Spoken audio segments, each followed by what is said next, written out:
पूरा देश Iran Israel war की खबरें देख रहा था और उसी बीच इंडिया फोर्थ लार्जेस्ट इकोनॉमी से सीधे सिक्स्थ पे फिसल गया।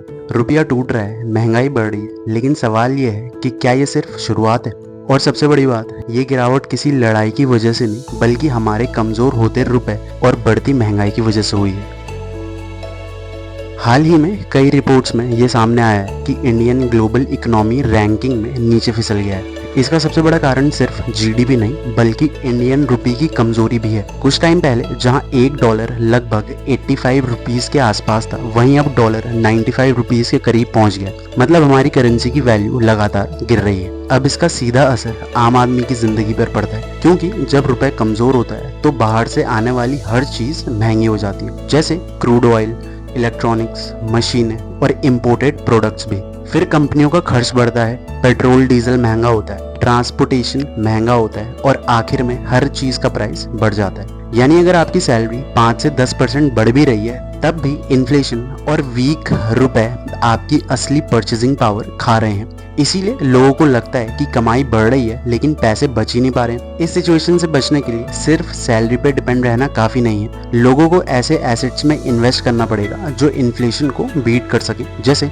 Equities, quality business, global investments और लॉन्ग टर्म ग्रोथ सेक्टर्स भी। साथ ही देश के लेवल पर भी फोकस होना चाहिए, स्ट्रॉन्गर मैन्युफैक्चरिंग, एक्सपोर्ट्स बढ़ाने पर, एजुकेशन और स्किल्स इंप्रूव करने पे और फॉरेन इन्वेस्टमेंट अट्रैक्ट करने पे, क्योंकि मजबूत इकोनॉमी ही करेंसी को लॉन्ग टर्म में स्टेबल बनाती है। मान लो पहले इंडिया बाहर से क्रूड ऑयल खरीदने के लिए $100 देता था। जब डॉलर 85 रुपीस पे था तब इसकी कॉस्ट 8,500 पड़ती थी, 8,500।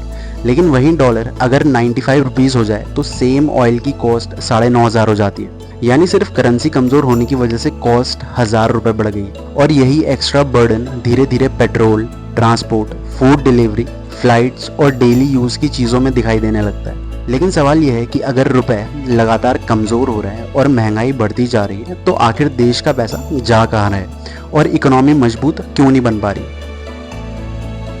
इंडियन गवर्नमेंट हर साल लाखों करोड़ रुपए टैक्स से कमाती है, लेकिन सबसे बड़ी बात यह है कि इस इनकम का बड़ा हिस्सा डायरेक्ट टैक्स से नहीं बल्कि इनडायरेक्ट टैक्स यानी जीएसटी जैसे टैक्स से आता है। मतलब एक गरीब आदमी जब 20 रुपए की पानी की बोतल खरीदता है तो उसमें भी उसको टैक्स देना पड़ता है, और वही बोतल अगर कोई करोड़पति खरीदे तो उसको भी उतना ही टैक्स देना पड़ता है उस बोतल पे। अब दूसरी तरफ रिपोर्ट्स के अकॉर्डिंग सरकार वेलफेयर स्कीम्स और सब्सिडीज पे एजुकेशन से कई ज्यादा गुना पैसा खर्च कर रही है। अब प्रॉब्लम यहाँ से शुरू होती है। जब किसी देश का ज्यादा रेवेन्यू ऐसे टैक्स से आता है जो हर इंसान पे बराबर पड़ता है, तो मिडिल क्लास और गरीब लोगों पे ज्यादा दबाव पड़ता है। ऊपर से अगर सरकार का बड़ा खर्च शॉर्ट टर्म फ्रीबीज में चला जाए, जैसे cash schemes, free electricity, free ration, तो लॉन्ग टर्म ग्रोथ वाले सेक्टर्स भी पीछे छूट जाते हैं। Education, skill development, research, innovation, यही सारी चीजें किसी भी देश को डेवलप्ड बनाती हैं। लेकिन अगर इन सेक्टर्स में इन्वेस्टमेंट कम होगा तो देश की प्रोडक्टिविटी धीरे धीरे कमजोर होने लगती है। इसका सोल्यूशन यही है कि सरकार को सिर्फ कंजप्शन बढ़ाने पर नहीं बल्कि प्रोडक्टिविटी बढ़ाने पे फोकस करना होगा। मतलब ज्यादा पैसा एजुकेशन में, स्किल डेवलपमेंट में, मैन्युफैक्चरिंग में, इंफ्रास्ट्रक्चर में, टेक्नोलॉजी और इनोवेशन में खर्च होना चाहिए, क्योंकि फ्री चीजें कुछ टाइम के लिए राहत दे सकती हैं, लेकिन स्किल और एजुकेशन पूरी जनरेशन को बदल सकती है। अगर एक देश 8 से 9 लाख करोड़ सब्सिडीज और वेलफेयर में खर्च करे लेकिन एजुकेशन पे सिर्फ उसका छोटा हिस्सा खर्च करे, तो शॉर्ट टर्म में लोग खुश दिख सकते हैं लेकिन लॉन्ग टर्म में स्किल्ड वर्कफोर्स नहीं बनेगी। और दूसरी तरफ वही पैसा अगर schools, colleges, factories, AI research और इंफ्रास्ट्रक्चर में लगे तो वही देश अगले 10 से 20 साल में डेवलप्ड इकोनॉमी बन सकता है। और जब यही इम्बैलेंस लगातार बढ़ता रहता है तो देश की पॉलिसीज धीरे धीरे लॉन्ग टर्म ग्रोथ से हटके शॉर्ट टर्म बेनिफिट्स की तरफ झुकने लगती है। फ्रीबी पॉलिटिक्स का मतलब होता है कि लोगों को बिना किसी काम या प्रोडक्शन के सीधे फ्री में पैसे, राशन, बिजली या फिर अदर फैसिलिटीज देना।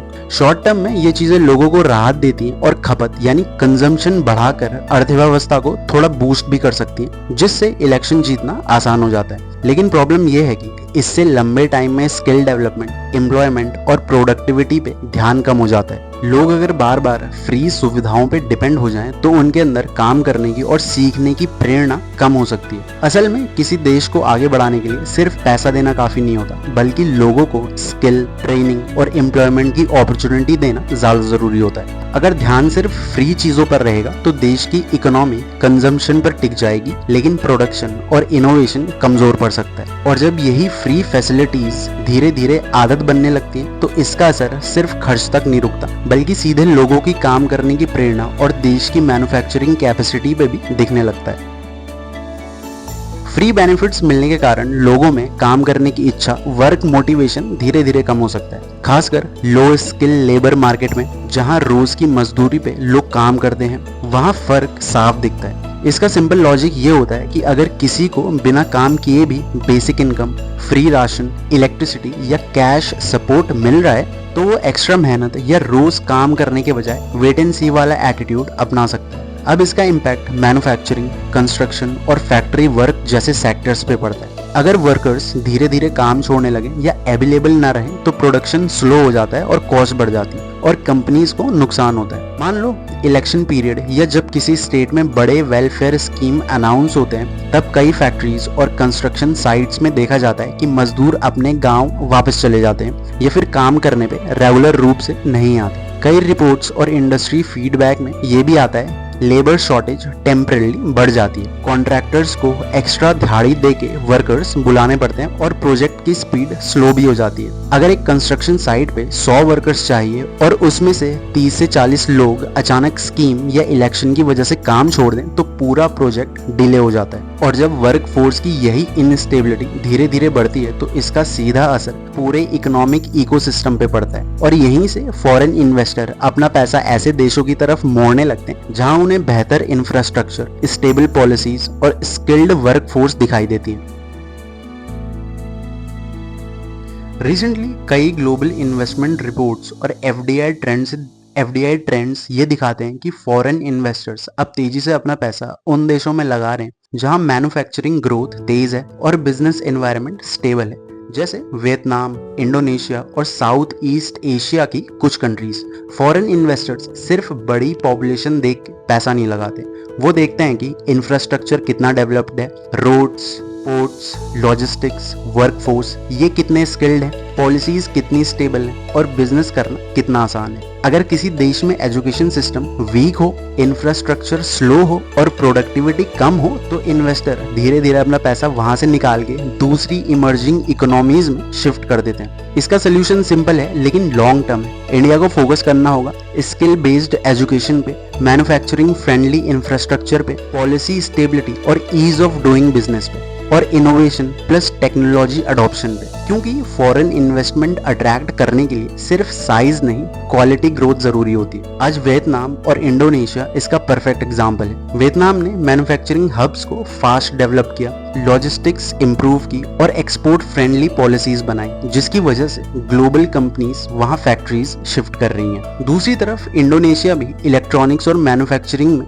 तेजी से ग्रोथ कर रहा है। कंपेयर करें तो इंडिया के पास स्केल ज्यादा है, लेकिन अगर एग्जीक्यूशन और इंफ्रास्ट्रक्चर गैप बना रहे तो इन्वेस्टर धीरे धीरे इन कंट्रीज की तरफ मूव कर सकते हैं। और सिर्फ इंफ्रास्ट्रक्चर और स्किल्ड वर्क फोर्स ही नहीं, बल्कि किसी देश में इन्वेस्टमेंट का फ्लो इस बात पे डिपेंड करता है कि वहाँ की गवर्नेंस कितनी स्ट्रांग है और लॉ एंड ऑर्डर कितना स्टेबल है।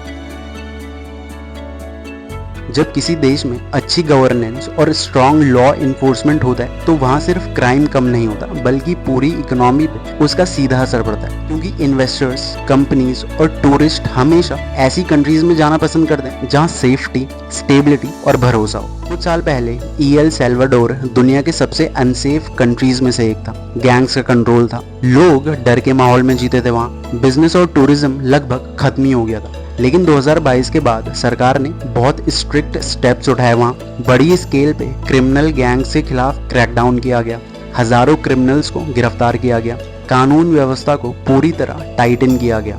इसका असर क्या हुआ?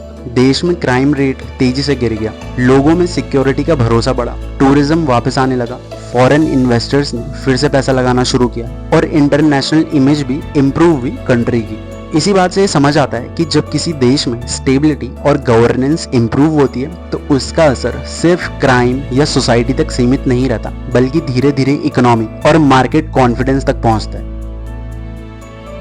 बहुत लोग सोचते हैं कि अगर देश की इकोनॉमी कमजोर हो रही है तो स्टॉक मार्केट भी नीचे जाएगा, लेकिन ऐसा हमेशा जरूरी नहीं होता। असल में स्टॉक मार्केट फ्यूचर एक्सपेक्टेशंस पे चलता है, करंट रियलिटी पे नहीं। जब इकोनॉमी में प्रॉब्लम होती है, जैसे इन्फ्लेशन बढ़ना, करेंसी का गिरना या लिक्विडिटी ज्यादा होना, तो मार्केट उसे पहले से ही एडजस्ट कर लेता है। कई बार जब रुपए वीक होता है या प्राइसेस बढ़ रहे होते हैं, तब भी कंपनीज की अर्निंग और ग्लोबल इन्वेस्टर्स के इंटरेस्ट की वजह से मार्केट ऊपर जा सकता है। इसीलिए शॉर्ट टर्म में इकोनॉमी और स्टॉक मार्केट अलग अलग डायरेक्शन में मूव कर सकते हैं, और इसी वजह से लॉन्ग टर्म इन्वेस्टिंग को सेफ माना जाता है, क्योंकि टाइम के साथ मार्केट्स जनरली ग्रो करते हैं, जबकि फिक्स्ड डिपॉजिट सिर्फ लिमिटेड रिटर्न्स देते हैं और इन्फ्लेशन के अगेंस्ट हमेशा स्ट्रांग नहीं रहते। देखो, इकोनॉमी की प्रॉब्लम का मतलब ये नहीं है कि स्टॉक मार्केट भी गिर जाएगा, और इसी वजह से पेशेंस और लॉन्ग टर्म इन्वेस्टिंग सबसे इंपॉर्टेंट स्ट्रेटेजी बन जाती है। और जब हम ये समझ लेते हैं कि इकोनॉमी और स्टॉक मार्केट हमेशा साथ नहीं चलते,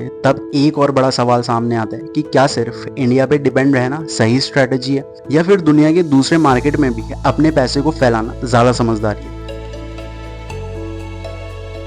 आज के टाइम पे सिर्फ इंडिया के शेयर मार्केट पे डिपेंड रहना एक स्मार्ट स्ट्रेटेजी नहीं मानी जाती। इसका कारण यह है कि दुनिया में कुछ बड़े मार्केट्स और कंपनियां, खासकर यूएस मार्केट और ग्लोबल टेक कंपनीज, इनोवेशन और एआई को स्ट्रॉन्ग अर्निंग की वजह से लगातार अच्छे रिटर्न्स दे रहे हैं। इसीलिए इन्वेस्टर के लिए बेटर स्ट्रेटेजी यही होती है कि वो अपना पैसा सिर्फ इंडिया में न लगाकर अलग अलग कंट्रीज और मार्केट में फैलाए, डाइवर्सिफाई करे। इससे रिस्क कम होता है, और अगर किसी कंट्री का मार्केट कमजोर हो भी जाए तो दूसरी कंट्री की ग्रोथ बैलेंस बन सकती है। पिछले टाइम की परफॉर्मेंस को देखें तो साफ फर्क नजर आता है। यूएस मार्केट S&P 500 नेस्डैक ने लगातार स्ट्रॉन्ग रिटर्न्स दिए हैं, लगभग 15 से 25% ईयरली रेंज में ग्रोथ दिखाया है। रीसेंट ईयर में टेक स्टॉक्स की वजह से और भी अच्छी परफॉर्मेंस रही है। इंडियन मार्केट निफ्टी 50 सेंसेक्स ने भी ग्रोथ दिखाई है, लेकिन कई पीरियड में ये लगभग 8 से 12% रेंज में ही रहे और ग्लोबल मार्केट में पीछे रह गए। और जब हम इंडिया की ग्रोथ को ग्लोबल मार्केट से कंपेयर करते हैं तो एक बात और भी साफ हो जाती है कि सिर्फ इंडिया पे डिपेंड रहना अब रिस्क बढ़ा सकता है। इंडिया की असली प्रॉब्लम ये नहीं है कि यहाँ पोटेंशियल नहीं है, बल्कि असली प्रॉब्लम ये है कि रिसोर्सेज और प्रायोरिटीज सही जगह पे कंसिस्टेंटली फोकस नहीं हो रहे हैं। लंबे टाइम में किसी भी इकोनॉमी की growth education, infrastructure, job creation, innovation और स्किल्ड वर्क फोर्स पे भी डिपेंड करती है, न कि सिर्फ शॉर्ट टर्म बेनिफिट्स या कंजम्पशन बेस्ड पॉलिसीज पे। एक इंडिविजुअल इन्वेस्टर के तौर पे सबसे सही स्ट्रेटेजी ये है कि आप डिसिप्लिन के साथ रेगुलरली इन्वेस्ट करें, सिर्फ एक कंट्री पे डिपेंड न रहें और ग्लोबल लेवल पे डाइवर्सिफिकेशन रखें। साथ ही शॉर्ट टर्म न्यूज या इकोनॉमिक फेयर के बजाय लॉन्ग टर्म वेल्थ क्रिएशन पे फोकस करें, क्योंकि असली वेल्थ वहीं बनती है जहां पेशेंस और कंसिस्टेंसी होती है। विद दैट सेड, दोस्तों, अगर वीडियो पसंद आया हो तो वीडियो को लाइक, शेयर और चैनल को सब्सक्राइब करना ना भूलें। More informative content is on the way. Thanks for watching.